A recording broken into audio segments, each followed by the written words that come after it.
Buenos días. Vamos a empezar la sesión general de este miércoles con José Vázquez, competidor de SIOPES, y esta vez a cargo del servicio de bibliografía. Así que, José, cuando quieras, adelante. ¿Todo va bien? Hola. Vale, gracias. Buenos días, soy José Vázquez, residente de cuarto año de microbiología y parasitología, y la sesión que voy a tratar hoy se titula Beta-lactamasas, las bacterias contraatacan. Bien, a modo de introducción, vamos a repasar lo que son las resistencias a los antimicrobianos. Como sabéis, es un grave problema de salud global, ya que las bacterias, ya no solo desde la invención de los antibióticos, hace ya casi un siglo, sino desde hace millones de años, han generado diferentes mecanismos, métodos de actuación frente a todo tipo de antibióticos que utilizamos. Así, diferenciamos dos tipos de resistencia. La intrínseca, que son aquellas resistencias que ocurren a la bacteria de manera natural sin necesidad de adquirir genes o mutaciones, por ejemplo, Enterococcus frente a las cefalosporinas, Proteus frente a la colistina o Mycoplasma frente a los betalactámicos.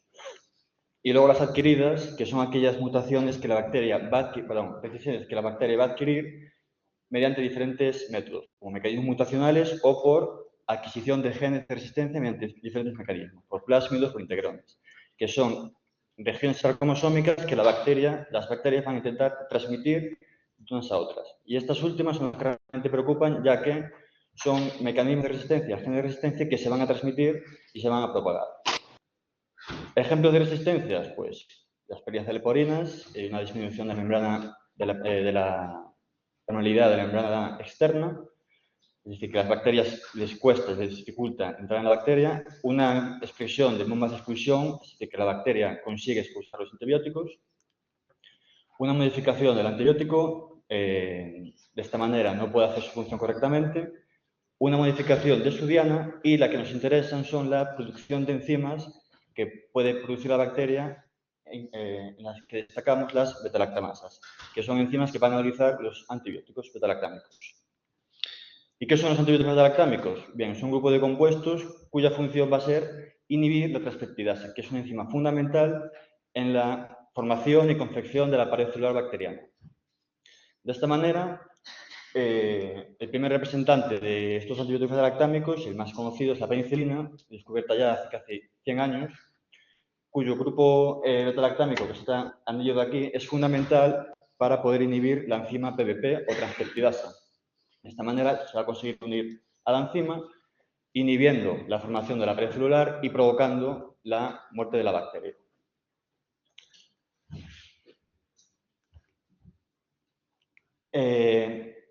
No solo es fundamental que tanto que esté formado el anillo betalactámico en las penicilinas, ya que son las penicilinas, las cefalosporinas, los carbapenémicos, los betalactámicos, que son los que forman los antibióticos betalactámicos, necesitan sí o sí que esté presente el anillo betalactámico para realizar su función correctamente, inhibiendo la enzima transcriptidasa, o PBP.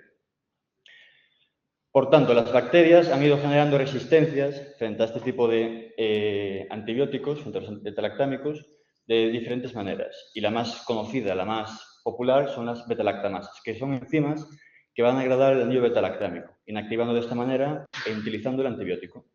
Fueron descubiertas por primera vez en 1940, 10 años después del descubrimiento de la penicilina, en cepas de E. coli, y más tarde, años después, en unas cepas de Staphylococcus aureus se descubrió la penicelinasa PC1, que conseguía degradar la penicilina. A partir de este descubrimiento de estas cepas de Staphylococcus aureus, se descubrió, a partir de la penicilina, un nuevo antibiótico denominado meticilina que va a evadir estos mecanismos de betalactamasas, consiguiendo así volver a recuperar la actividad betalactámica y recuperar su actividad antibiótica. Si bien es cierto que en Staphylococcus aureus fue donde se descubrieron las betalactamasas, que son cocos gram positivos, donde va a tener realmente repercusión clínica, las betalactamasas van a ser en bacterias gram negativas, en bacilos gram negativos. Aún así, a partir del descubrimiento de la meticilina, se empezó una guerra, una batalla que llevan 80 o 90 años gestándose entre la industria farmacéutica de desarrollo de nuevos antibióticos frente a las bacterias que cada vez producían betalactamasas con mejor espectro, con mayor espectro, frente a todo el arsenal betalactámico que hemos ido generando a lo largo de todos estos años. Así, a partir de las penicilinas, o de la penicilina, se han ido desarrollando nuevos antibióticos, modificando la estructura, manteniendo siempre el anillo beta-lactámico, que es imprescindible en su funcionamiento. Se generan nuevas estructuras siempre buscando un mayor espectro de actividad antibiótico, una mayor esterilidad frente a las lactamasas, aumentar la afinidad a las PEPs, a la transcriptidasa, y mejorar las propiedades farmacocinéticas. Así se descubrieron antibióticos conocidos como la oxacilina, piperacilina, amoxicilina. De igual manera ocurre con las cefalosporinas, que se categorizan en 5 generaciones, atendiendo a sus características estructurales y a su espectroactividad y a su estabilidad frente a las lactamasas. Estas 5 generaciones son: la primera, pues aquí está la cefazolina; la segunda, la cefuroxima; la tercera, la citacidima, cefotaxima, ceftriaxona; y la cuarta, el cefepime. Además de estos desarrollos de estas penicilinas y de las cefalosporinas, también se descubrieron unos nuevos compuestos cuya función va a ser inhibir esta enzima beta-lactamasa, el ácido clavulánico, el tazobactam, que combinado con estas penicilinas y las cefalosporinas van a inhibir la función de la beta-lactamasa, haciendo que la penicilina o la cefalosporina que corresponda, que es en combinación con estos compuestos, recupere su actividad. Aparte de tanto de las penicilinas, de las cefalosporinas y de estos inhibidores, también a partir de los años 80 se descubrieron y se desarrollaron los archiconocidos y los más usados, que son los carbapenémicos, imipenem, meropenem, entre otros. Por tanto, repasamos, las beta-lactamasas son fundamentales, sí o sí, en las bacterias gram-negativas, las que realmente tienen repercusión clínica, ¿vale? Sobre todo las enterobacterias y, ¿por qué no, también en Pseudomonas aeruginosa? ¿Y cuál es la clasificación que vamos a seguir? Hay diferentes maneras de clasificar las beta-lactamasas. La más sencilla es la clasificación de Ambler, basada en la secuencia de aminoácidos de la enzima, el mecanismo hidrolítico y el tamaño molecular. Destacamos así 4 categorías. La A, la C y la D, que comparten en común que son serin beta-lactamasa, es decir, que van a poseer un aminoácido de serina en su centro catalítico, donde va a actuar la enzima para inactivar el antibiótico, y luego las de clase B o metalo beta-lactamasas, denominadas así porque tienen 2 átomos de zinc, en el centro activo de la enzima, ¿vale?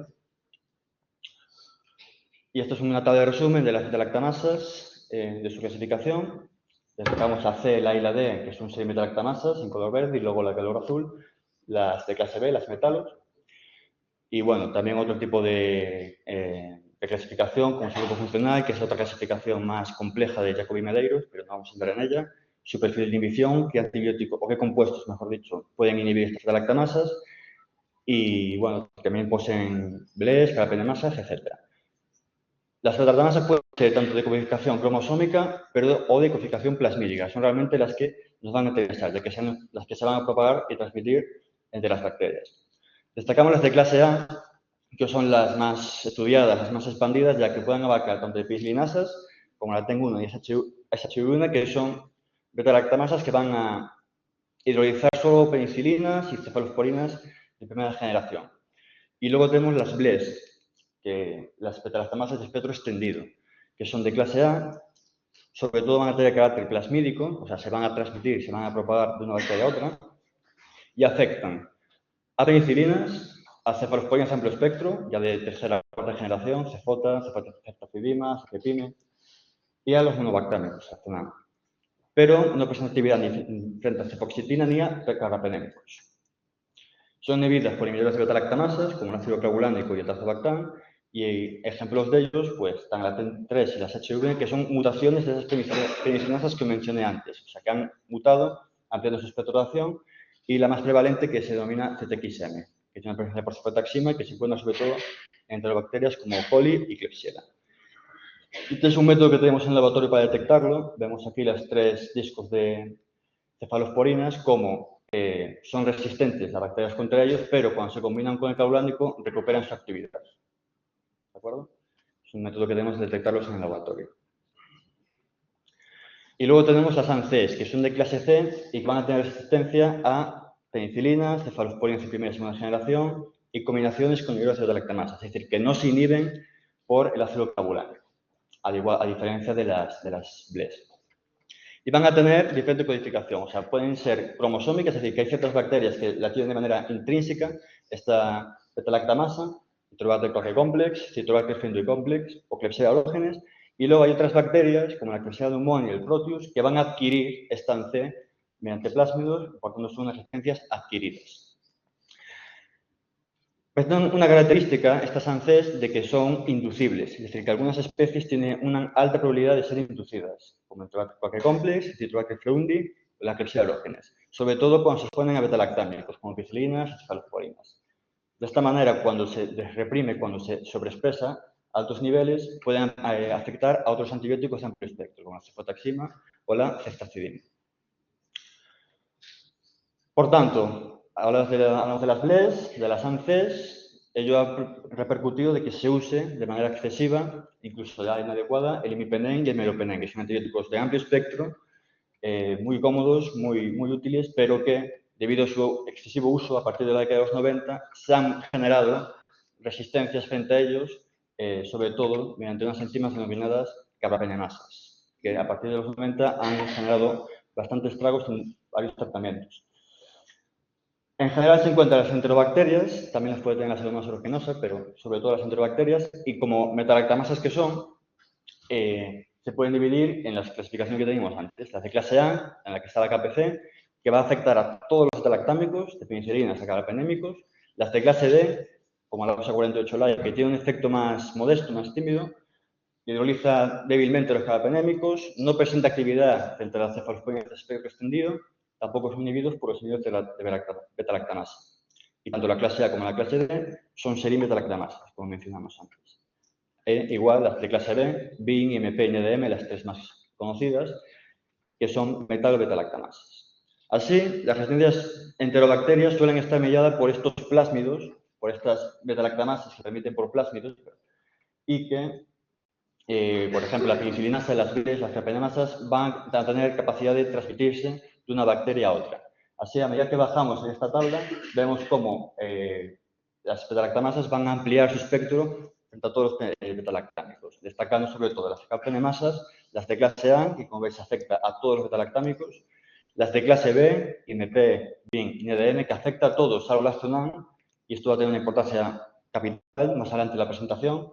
Y luego la carbapenemasa de clase D, que sí, tiene un efecto más modesto, no afecta a las cefaloporinas de tercera y cuarta generación, pero no se recomienda su uso a pesar de ello.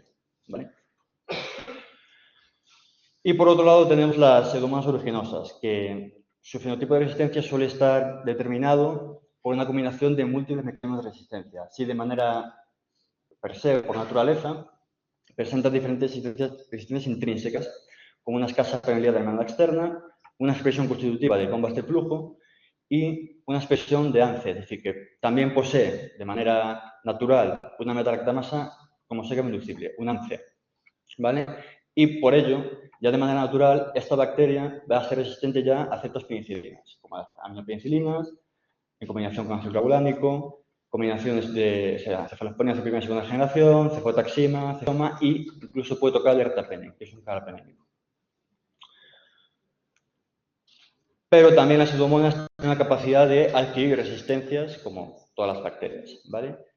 Mediante diferentes mecanismos mutacionales y adquisición de material genético. En el caso de la Pseudomonas aeruginosa, a diferencia de las enterobacterias, sobre todo va a tener mayor peso las resistencias adquiridas mediante mecanismos mutacionales. Una mayor expresión de la betalactamasa LANC, una inactivación de la porina, o PRD, se traduce en una disminución de la permeabilidad y una hiperexpresión de las bombas de expulsión. También puede adquirir material genético, puede tener BLES, puede tener carbapenemasas, pero sobre todo, la que tiene realmente importancia en Pseudomonas aeruginosa resistente a carbapenémicos va a ser las resistencias adquiridas por mecanismos mutacionales. Y, en concreto, el fenotipo más típico, digamos, es una combinación de esta hiperexpresión de ANCE más una disminución de la permeabilidad de la membrana externa. ¿De acuerdo? Y, por tanto, es importante también considerar que las bacterias, el fenotipo de resistencia de las bacterias, sobre todo las multiresistentes, suele estar determinado por múltiples combinaciones de mecanismos de resistencia. De igual manera, los principales mecanismos de resistencia a los carbapenémicos, sobre todo las enterobacterias, suele estar mediado por enzimas que adquieren del exterior, por plásmidos, por integrones, por otros métodos. Y, sin embargo, en los Pseudomonas aeruginosa, donde realmente tiene importancia, o los principales mecanismos de resistencia a los carbapenémicos, suele estar mediado por mecanismos mutacionales. Sobre todo, una combinación de pérdida de porinas, dificultando la entrada del antibiótico a la bacteria, y una hiperproducción de la ANCE. Y esto lleva a esta lista de la OMS, que clasifica las bacterias portadoras de resistencias en diferentes grupos según su prevalencia, su morbilidad, su opciones terapéuticas, su transmisibilidad para transmitir mecanismos de resistencia. Y destacamos que en el grupo crítico se encuentran las enterobacterias resistentes y las enterobacterias resistentes a la cefalosporina de tercera generación, así también como el Cinetobacter baumannii, carbapenem resistente. Y en el grupo alto, junto a otra lista de bacterias, también tenemos la Pseudomonas aeruginosa, carbapenem resistente. Y esta es la prevalencia que tenemos ahora mismo en el hospital. Este es el informe acumulado de sensibilidad que podéis tener en la internet, elaborado por el Laboratorio de Microbiología, y estudia, detalla las sensibilidades de los microorganismos aislados en muestras clínicas, tanto de hospital, consultas externas y urgencias, ¿de acuerdo? Y destacamos en el apartado de gram negativos totales, pues, evidentemente, en las beta-lactamases de espectro se van a encontrar enterobacterias, sobre todo en Escherichia coli, Klebsiella pneumoniae, también Oxytoca. Las carbapenemasas de clase A, las KPCs, las que inactivan todos los antibióticos beta-lactámicos, se van a encontrar sobre todo en Klebsiella pneumoniae, también Oxytoca la hemos encontrado en el laboratorio. Las de clase B sí la hemos detectado en Enterobacter cloacae pero es realmente importante en Pseudomonas aeruginosa, y las de clase D, que también cobra importancia, Klebsiella pneumoniae. Es importante considerar en Pseudomonas aeruginosa, en los informes acumulados, que el 11% de los aislados de Pseudomonas aeruginosa eran resistentes a carbapenémicos, de los cuales el 11% en el 1 solo estaba mediado por carbapenemasas, es decir, que hay un 10% de aislados de Pseudomonas aeruginosas que son resistentes a carbapenémicos sin que haya ninguna carbapenemasa mediando su resistencia, ¿vale? Es decir, por los métodos que os he comentado anteriormente. De igual manera, aquí están las carbapenemasas actuales por clase. Destacamos evidentemente las de clase A, son las que mayor prevalencia tienen, que ha disminuido un poco respecto al año 2022, pero bueno, estos son los informes del año 2022 y del 23. Disminuye un poco las de clase A y sube un poco las de clase D. Las por microorganismos, las que mayor prevalencia tienen son las de Klebsiella pneumoniae, que ha bajado un poco respecto al 22, pero también, bueno, sigue siendo la predominante. En las de clase A, la que mayor bacteria, que mayor prevalencia tiene de carbapenemasas de clase A es la Klebsiella pneumoniae, que ha aumentado también respecto al del año 2022. En la clase B sí detectamos Enterobacter cloacae y Enterobacter frundi, portadoras de metal o beta-lactamasas, pero la que mayor también importancia tiene es Pseudomonas aeruginosa. Y en las de clase D, la de mayor prevalencia, vuelve a recuperar aquí importancia la Klebsiella pneumoniae, además de otras enterobacterias. Por tanto, ¿qué opciones tenemos? Ya presentadas estas beta-lactamasas, estas carbapenemasas que tienen actividad frente a todos los beta-lactámicos, incluidos los carbapenémicos. Ha habido un incremento de infecciones provocadas por estas cepas y hay una elevada propagación por cepas portadoras de carbapenemasas. Evidentemente, la detección de las acciones terapéuticas es crítica. Y por tanto, se han descubierto nuevas alternativas basadas en 3 estrategias: en nuevos inhibidores de beta-lactamasas, en antibióticos con un mecanismo de acción novedoso y más estables, y en un reciclaje de antibióticos conocidos puestos en nuevas combinaciones. Y esta tabla de aquí, que es una tabla de repaso que encontré en un artículo que repasa nuevos antibióticos para el tratamiento de neumonía nosocomial en gram negativos. Es una tabla orientativa, pero bueno, nos puede dar una idea de cuál es la utilidad de cada antibiótico nuevo, que está aquí a la izquierda, frente a toda la batería de mecanismos de resistencia a las que se van a enfrentar. ¿Vale?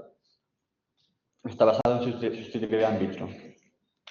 Y vamos a ir poco a poco desglosando la tabla, repasando cada uno de estos antibióticos y viendo para qué cepa portadora de resistencia a carbapenémicos va a ser más efectiva.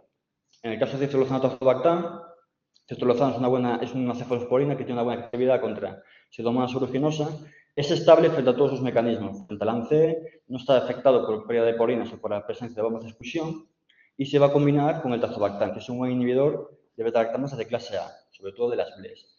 y va a ser una buena opción para tratar Pseudomonas aeruginosa resistente a carbapenémicos. No inhibe ni ANCE ni carbapenemasas, el tazobactam. Luego tenemos el cazabe, la cetacilina-avibactam, que recupera una cefalosporina de tercera generación, la cetazidima, más un inhibidor novedoso, la avibactam, que no presenta un anillo beta-lactámico en su estructura y que va a tener un mecanismo novedoso inhibiendo de manera reversible a la beta-lactamasa. Va a inhibir tanto las BLES, las ANCES, las carbapenemasas de clase A, como la KPC y la OXA, y la avibactam. Pero tampoco va a inhibir las metalo de beta-lactamasas de clase B. Por tanto, es una buena opción para tratar enterobacterias portadoras o de KPC o de OXA48. Ojo que en los últimos años hemos detectado cepas portadoras de KPC resistentes. Hay que tener ojo también con el uso de ese antibiótico. Luego tenemos el meropenem-valbactam, el meropenem, archiconocido antibiótico de gran espectro, combinado con un buen inhibidor como el valbactam, también con un mecanismo novedoso. Tampoco tiene estructura beta-lactámica en su estructura, el valbactam, y va a tener una potente acción frente a las carbapenemasas de clase A, sobre todo KPCs. Por tanto, va a tener una buena indicación, va a ser una buena indicación para tratar infecciones por bacilos gram negativos portadores de KPC. Tampoco va a inhibir carbapenemasas de clase B, en este caso tampoco las de OXA. El imipenem-relebactam, que hay en parrilla de salida, es un carbapenémico de amplio espectro, el imipenem, que se va a combinar con un inhibidor no beta-lactámico, el relebactam, que va a inhibir a beta-lactamasas de clase A, BLE, KPCs, pero va a tener importancia sobre todo en las de clase C, el ANC, que recordad que están en Pseudomonas aeruginosa sobre todo. Tampoco va a inhibir las metalo ni las de clase D, las OXA, y es un antibiótico muy estable frente a los mecanismos de resistencia de Pseudomonas carbapenem resistente.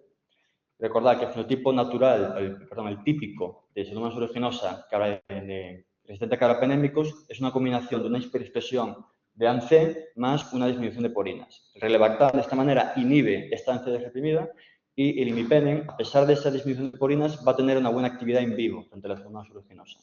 Por tanto, va a ser útil sobre todo en infecciones mixtas de Pseudomonas aeruginosa resistente a carbapenémicos con enterobacterias portadoras de ANC, BLE y o KPC.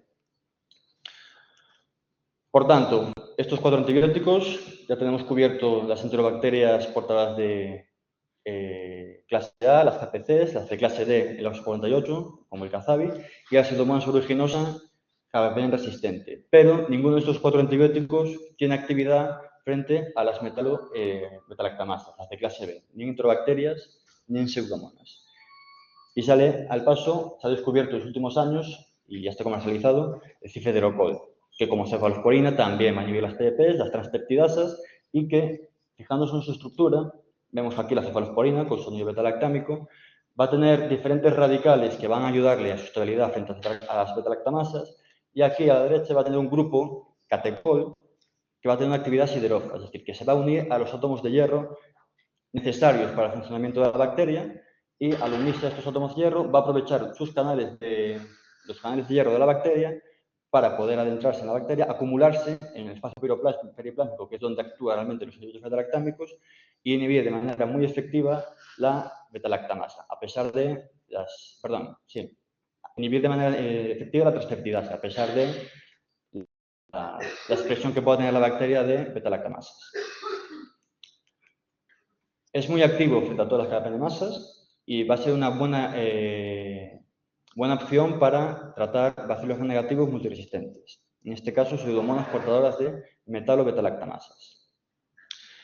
En cambio, las enterobacterias portadoras de beta-lactamasas tienen un efecto variable y también va a depender un poco de la metalo beta-lactamasa que vaya a tener la bacteria en cuestión. Por tanto, la Pseudomonas aeruginosa ya estaría cubierta con el cifedirocol, pero las enterobacterias portadoras de metalo beta-lactamasas sí tiene ahí un efecto un poco variable, que va a depender también de qué carbapenemasa tenga la enterobacteria. Y por tanto, se ha descubierto otro antibiótico, recuperando la actividad del Aztonam, que es un antibiótico que ya está comercializado, pero no tenemos en el hospital, y es que la Aztonam no va a ser inhibida por estas metalo-beta-lactamasas. Por tanto, repasamos. Una cepa que tiene portadora de metalo-beta-lactamasas, que sea portadora de metalo-beta-lactamasas como BIN, IMP o NDM, van a activar cualquier tipo de antibiótico beta-lactámico. El cefepime, el meropenem, los nuevos antibióticos como el ceftacinabactam, ceftolozano-tazobactam, el limirel, el meropenem-valbactam, pero el astronam no va a estar inhibido por estas metalolactamasas. ¿Qué es lo que pasa? Que muchas de estas cepas que portan estas carbapenemasas también van a producir otro tipo de beta-lactamasas, como las BLES o las ANCES, que sí van a activar el astronam. Pero al combinarse con el lactam, que no inhibe las metalus, pero sí va a inhibir tanto las BLES, las ANCES, las KPC, las OXAS, van a ser una buena opción para tratar estas enterobacterias portadoras de metalo beta-lactamasas, o sea, portadoras de BIN, de IMP o de NDM. Y en Pseudomonas aeruginosa, aeruginosa sí, tiene un efecto también, bueno, menos activo, más discreto, ¿vale? Pero sobre todo va a ser importante entre bacterias portadoras de metalos. Y eso es una tabla de resumen de lo que se acaba de mencionar ahora en función de la carbapenemasa o beta-lactamasa, que puede la clase A, que puede ser penicillinasa, están las BLES, las carbapenemasas de KPC, y sus diferentes opciones de tratamiento, las de clase B, donde están las de IMP, BIN y NDM, las de clase C y las de clase D, ¿vale?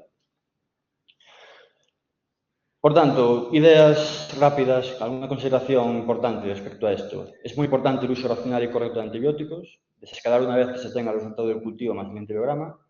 Es tan importante elegir el antibiótico como administrarlo, mandar cultivos antes de iniciar tratamiento empírico y recordad que no están solo los betalactámicos en toda la batería de tratamientos que tenemos. Y nada, recordaos también en la página de internet donde podéis encontrar el PROA, que como sabéis es el programa de optimización de uso de antimicrobianos, con diferentes aspectos que podéis tener de consulta. Y de tratamiento, protocolos, algunas fichas de antimicrobianos, y también están aquí los informes de acumulación de sensibilidad que os he mencionado anteriormente, que tenemos en los últimos años. Y como conclusiones, existen diferentes tipos de beta-lactamasas dependiendo del espectro de acción, destacando sobre todo las carbapenemasas. Con frecuencia, el fenotipo de resistencia de una cepa está determinado por múltiples mecanismos de resistencia y existen nuevas combinaciones terapéuticas con actividad frente a estas cepas, pero es una guerra que lleva 80 años gestándose en el día de hoy. Por tanto, hay que tener un buen uso racional de todos los antibióticos y ser conscientes de lo que tenemos. Muchas gracias.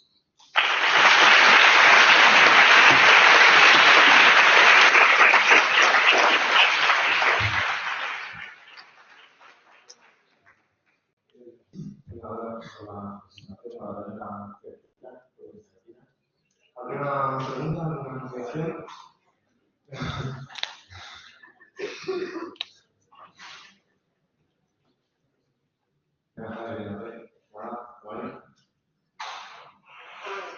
Nada, simplemente estoy en el repaso con todo la cita, se puede dar, y la vamos a disfrutar. Si no hay más preguntas, muchas gracias. Nos vemos la semana que viene.